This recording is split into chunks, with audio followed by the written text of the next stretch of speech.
ಅಂದ್ರೆ ಲಂಚ ಇಲ್ಲದೆ ಈ ದೇಶದಲ್ಲಿ ಯಾವ ಕೆಲಸನೂ ನಡೆಯೋದಿಲ್ಲ ಅನ್ನೋದು ನಿಮ್ಮ ಉದ್ದೇಶನಾ? ನಡೆಯುತ್ತೆ ಅಂತ ನಿಮಗನ್ಸುತ್ತಾ ಇವರನ್ನ?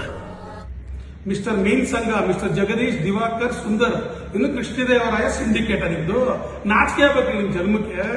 ಕೃಷ್ಣದೇವರಾಯ ಜಯಂತಿಗೆ ನಾ ಲೆಟರ್ ಕೊಟ್ಟಿರೋ ಗೌರ್ಮೆಂಟ್ ನಲ್ಲಿ.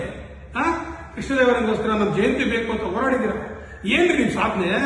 ಕೃಷ್ಣದೇವರಾಯ ಏನ್ ಮಾಡಿದಿರಾ? ಏನು ಕೃಷ್ಣದೇವರಾಯ ಬೇಕು ಅಂತ ನಿಮ್ಮ ಸಾಧನೆ ಏನು? ಹೆಸರಿಟ್ಕೊಂಡ್ಬಿಟ್ರಲ್ರಿ, ಸಾಧನೆ ಮಾಡ್ಬೇಕ್ರಿ, ಹೆಸರಿಟ್ಕೊಂಡ್ಬಿಡೋದಲ್ಲ. ಕೃಷ್ಣದೇವ ಹತ್ರ ನಡ್ಕೋಬೇಕು, ಕೃಷ್ಣದೇವ ಹತ್ರ ಹೋರಾಟ ಮಾಡಬೇಕು. ಅದ್ಯಾರನ್ನ ಮಾತಾಡಕ್ ಹೋದ್ರೆ ಹೆಣ್ಮಕ್ಳು ಪಾಪ, ನನ್ನ ಮಕ್ಳು ಅದು ಅದೇ ಏಜೆ. ಆ ಹೆಣ್ಮಕ್ಳನ್ನ ನಾನು ಹಾಸ್ಟೆಲ್ ನುಗ್ಗುದು ಅಂತ ಪಾಪ ಅಮಾಯಕರು ನಮ್ಮವ್ರ ಮೇಲೆ ಕೇಸ್ ಕೊಡ್ತೀರಲ್ರಿ. ಹಾಸ್ಟೆಲ್ ನುಗ್ದ, ಗಲಾಟೆ ಮಾಡಕ್ ಬಂದ, ಹೊಡೆದ ಅಂತ.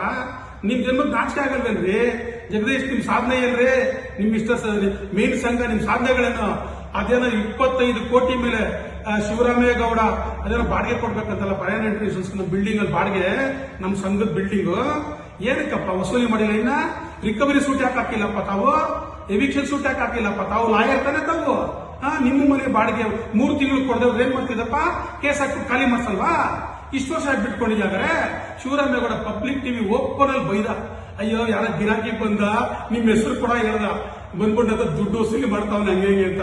ನೀವು ಸರಿ ಇದ್ರೆ ಡಿಫಾಮೇಷನ್ ಕೇಸ್ ಹಾಕ್ಬಿಟ್ಟಿತ್ತಲ್ಲ mister Jagadish and team, Sundar, Diwakar, ಆಮೇಲೆ ಕೆಲವು ನಿಮ್ಮ ಪಟಾಲ ಇಟ್ಕೊಂಡು.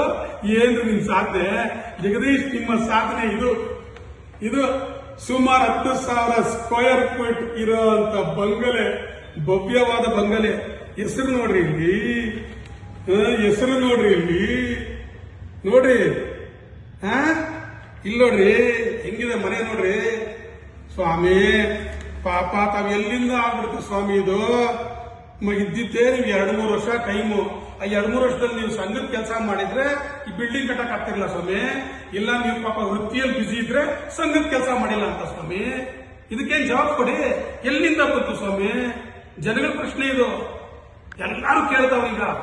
ಇದಕ್ಕೆ ನಮ್ಮಲ್ಲಿ ಇರುವಂತ ಲಾಯರ್ ಸಂಘ ಇದೆಯಲ್ಲ ಸ್ವಾಮಿ, ಒಂದು 50 ಜನ, ನಮ್ಮೊಂದು 50 ಜನ ಬಾರ್ ಕೌನ್ಸಿಲ್ ಮೆಂಬರ್ ಯಾರು ಇದ್ದೀರಲ್ಲ, ಎಲ್ಲ ಬನ್ನಿ ಇದಕ್ಕೊಂದು ಕಮಿಟಿ ಫಾರ್ಮ್ ಮಾಡಿ ಎನ್ಕ್ವೈರಿಗೆ ಹಾಕೋಣ. ಎಲ್ಲಿಂದ ಬಂತು ಈ ದುಡ್ಡುಗಳು? ಎಲ್ಲಿಂದ ಆಯ್ತು? ಇದಕ್ಕೆ ಎನ್ಕ್ವೈರಿ ಮಾಡೋಣ. ಶಿವರಾಮೇಗೌಡ ಸ್ವಾಮಿ ಇವರ ಸಾಧನೆಗಳಿಷ್ಟೇ ಸ್ವಾಮಿ. ಸ್ವಾಮಿ ನಮ್ಮ ಬಡವರು ಯಾವ ಪರಿಸ್ಥಿತಿ ಅಲ್ಲ, ಹಾಸ್ಟೆಲ್ ಯಾವ ಪರಿಸ್ಥಿತಿ ಇಲ್ಲ ಸ್ವಾಮಿ. ಇವತ್ತು ಸಂಘಕ್ಕೆ ಕೊಟ್ಟಿದ್ದು ಒಂದೇ ಒಂದು ರೂಮು, ಇವ್ರು 6,000 ಸ್ಕ್ವೇರ್ ಫೀಟ್ ನ ಖಾಲಿ ಇಟ್ಕೊಂಡು ಬಾಡಿಗೆಗೆ ಬಿಡದೆ, ಅದರಲ್ಲೂ 3 ರಿಂದ 2 ಲಕ್ಷ ಬರ್ತದೆ. ಅದನ್ನ ಖಾಲಿ ಇಟ್ಕೊಂಡಲ್ಲ ಸ್ವಾಮಿ. ಇವ್ರು ಸ್ವಂತ ಬಿಲ್ಡಿಂಗ್ ಅಂದ್ರೆ ಖಾಲಿ ಇಟ್ಕೊಂಡ್ಬಿಡ್ತೀರ ಸ್ವಾಮಿ. ಕೆಳಗಡೆ ಹೋದ್ರೆ ಇಡೀ ಬಲಿಜ ನಮ್ಮ ಕುಲದಲ್ಲಿ ಎಂತ ಸಾಫ್ ಇದೆ ಸ್ವಾಮಿ. ಆ ಬೇಸ್ಮೆಂಟ್ ಅಲ್ಲಾದ್ರೆ ಇವತ್ತು ಟಾಯ್ಲೆಟ್ ಸ್ಮೆಲ್ ಹೊಡಿತದೆ, ಏನೋ ಟಾಯ್ಲೆಟ್ ಸ್ಮೆಲ್ಲು, ಲೀಕೇಜು, ಗೋಡೆಗಳೆಲ್ಲ ಇದೆ. ಏನ್ ಸಾಧನೆ ಸ್ವಾಮಿ ನೀವು? ಹಾಸ್ಟೆಲ್ ಬಿಲ್ಡಿಂಗ್ ಏನ್ ಇಟ್ಕೊಂಡು ಏನ್ ಮಾಡ್ತೀರ ಸ್ವಾಮಿ? ಅವನ ಹತ್ರ ಬಾಡಿಗೆ ವಸೂಲಿ ಯಾಕೆ ಮಾಡಿಲ್ಲ ನೀವು? ಯಾಕೆ ಜನ ಅನುಮಾನ ಬೀಳಲ್ವಾ? ನೀವು ನಿಜವಾಗ್ಲೂ ನಿಷ್ಠಾವಂತರಾಗಿದ್ರೆ ನಮ್ಮ ಒಂದು ಚಾಲೆಂಜ್, ನೀವ್ ಯಾಕೆ ಡಿಫಾಮೇಷನ್ ಕೇಸ್ ಹಾಕಿಲ್ಲ? ನಿಮ್ದವ್ರದ್ದು ಏನ್ ಅಡ್ಜಸ್ಟ್ಮೆಂಟ್ ಸ್ವಾಮಿ? ಸುಮ್ಮನೆ ಇರಕ್ಕಲ್ಲ. ನನಗೆ ಯಾರಾದ್ರೂ ಬೈದಿದ್ರೆ ನಾನೊಬ್ಬ ಕಟ್ಟ ಬಲಿಜಿಗ, ನನಗೆ ರೋಷ ಇದೆ ಸ್ವಾಮಿ. ನಾನು ಕೋರ್ಟ್ಗೆ ಎಳಿತಾ ಇದ್ದೆ, ನಾನು ಕೋರ್ಟ್ಗೆ ಎಳ್ದಿ ಅದೇನ್ ಬೇಕು ನಾನು ವಸೂಲಿ ಮಾಡ್ತಿದ್ದೆ. ನಾನು ನನ್ನಲ್ಲಿರೋಂಥ ಇದು ಒರಿಜಿನಲ್ ಬಲಿಜಿಗನ್ ಕ್ಯಾರೆಕ್ಟರ್ ಇದು. ಈ ತರ ಸುಮ್ಮನೆ ಕೂತ್ಕೊಂಡ್ಬಿಟ್ರೆ ಬಲಿಜಿಗರು ಅಂತಾರೆ ಸ್ವಾಮಿ. ನೀವು ಸಂಘ ನಡೆಸೋರ ಹಿಂಗೆ ಬಿಟ್ರೆ ಸ್ವಾಮಿ ತುಂಬಾನೇ ಕಷ್ಟ ಆಗ್ಬಿಡ್ತದೆ. ತುಂಬಾ ಕಷ್ಟ ಆಗುತ್ತೆ, ತುಂಬಾ ಆಗುತ್ತೆ. ಹಳೆಯ ಜನ ಹೇಳಿದ್ರಲ್ಲ, ಅವ್ರು ಪಾಠಗಳು ಆಗ್ಬಿಡ್ತಾರೆ. ಇವರು ಮಕ್ಕಳ ಗತಿ ಅದೋ ಗತಿ, ಮುಂದಕ್ಕೆ ಬರೋಂತ ಪೀಳಿಗೆ ಅನುಭವಿಸ್ತಾರೆ. ದಯವಿಟ್ಟು ನಾನು ಇವರು ಅವರು ಅಂತ ಹೇಳ್ತಿಲ್ಲ, ದಯವಿಟ್ಟು ಈ ಜ್ಞಾನನ ಮುಂದುವರಿಸಬೇಡಿ. ಇವ್ರು ಹಾಕೊಂಡಿರೋದ್ರಲ್ಲಿ ಯಾರು ಗೊತ್ತಾ? ಸ್ಟ್ಯಾಂಪ್ಗಳು. ಇವ್ರ ವಿರುದ್ಧ ಯಾರು ಮಾತಾಡಬಾರ್ದು. ಜೋರಾಗಿ ಮಾತಾಡೋರು ದೂರ ಇಟ್ಬಿಟ್ಟವ್ರೆ. ಈಗ ಇವ್ರು ಸ್ಟಾರ್ಟ್ ಆಗಿದೆ ಸ್ವಾಮಿ ಕೌಂಟೌನು.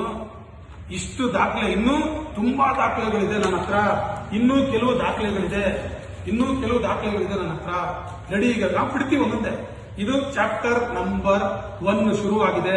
2, 3, 4, 5 ಹೋಗ್ತಾನೆ ಇರ್ತವೆ ಚಾಪ್ಟರ್ಗಳಿಂದ ನಿಲ್ಲಲ್ಲ. ಆಮೇಲೆ ಇವ್ರ ಸಾಧನೆಗಳೇನು, ಇವ್ರ ಪ್ರಾಬ್ಲಮ್ಗಳನ್ನೆಲ್ಲ ನಾವು ಬಿಚ್ಚಿಡ್ತೀವಿ. ಇವ್ರು ಮಾಡಿರೋ ಅಂತ ಅನಾಹುತಗಳು ಎಲ್ಲ ಇದೆ ನಮ್ಮ ಹತ್ರ. ಇವ್ರದೇ ಒಂದು ಪಟಾಲಂಗಳು, ಇವ್ರು ಯಾರು ಹುಡುಗರು ಇಟ್ಕೊಂಡು ಅಲ್ಲಿ ಬಂದು ಗಲಾಟೆ ಮಾಡಿಸೋದು, ಇವ್ರದೇ ಪರ್ಸನಲ್ ಆಗಿ ಮೀಟಿಂಗ್ಗಳು ಮಾಡ್ಕೊಳ್ಳೋದು, ಇವ್ರ ಮನೆ ಫಂಕ್ಷನ್ಗಳು ಚೆನ್ನಾಗಿ ಮಾಡ್ಕೊಳ್ಳೋದು. ಇದಕ್ಕೆ ಸೀಮಿತ ಅಲ್ಲ ನಮ್ಮ ಬಲಿಜ ಸಂಘ ಇರೋದು. ಇವತ್ತು ನಾವು ಕೇಳೋಂಥ ಪರಿಸ್ಥಿತಿಯಲ್ಲಿ ಬಂದಿದ್ದೀವಿ.